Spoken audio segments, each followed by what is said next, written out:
that the world has seen that the well-off rich vote solidly left because they can afford to. Just to amplify that point. Well, our voting system slows it down, but if you look at the rest of the Anglosphere, Hillary Clinton won the 100 wealthiest counties in 2016, and I think Biden got almost a full 100. Boris Johnson does not win seats in the sort of wealthy parts of London. In Canada, it's a complete write-off in Toronto, Montreal, and Vancouver. So the winning coalition for the right, these inner city seats, wealthy people, there's plenty of evidence coming out of North America. They now, and I generalize, of course, but wealthy people now tend to vote left. So you don't see these Teal seats coming back? Not anytime soon, not really. So will the Teals hang on? I think over time they'll just quietly shift to being Green voters. Right. I mean, the Teals were nicely dressed. When you look at what they stood for in terms of refugees and the economy, you know, the match was with the Green Party. It certainly, I don't know how you could call them liberal voters. Maybe voters in the sense that Trent Zimmerman's a liberal. I know, it's laughable. Just come back to that point you made before. If, just suppose hypothetically, if Morrison refused to sign up to net zero and made rising energy prices and inflation an election issue together with mining jobs and so on, could he have won the election?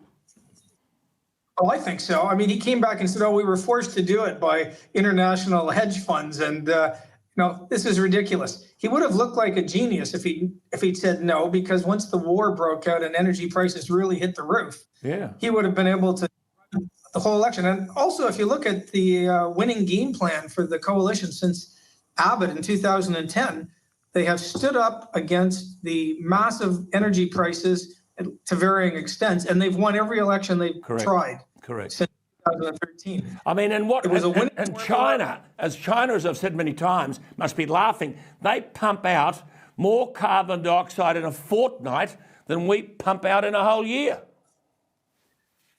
I know. Well, we could go back to the Stone Age tomorrow, and we would make a negligible difference to the world economy. Let me ask you, you must be delighted to have an Australian wallaby make it into the Senate. You must be just delighted. Oh yeah. Another climate change person.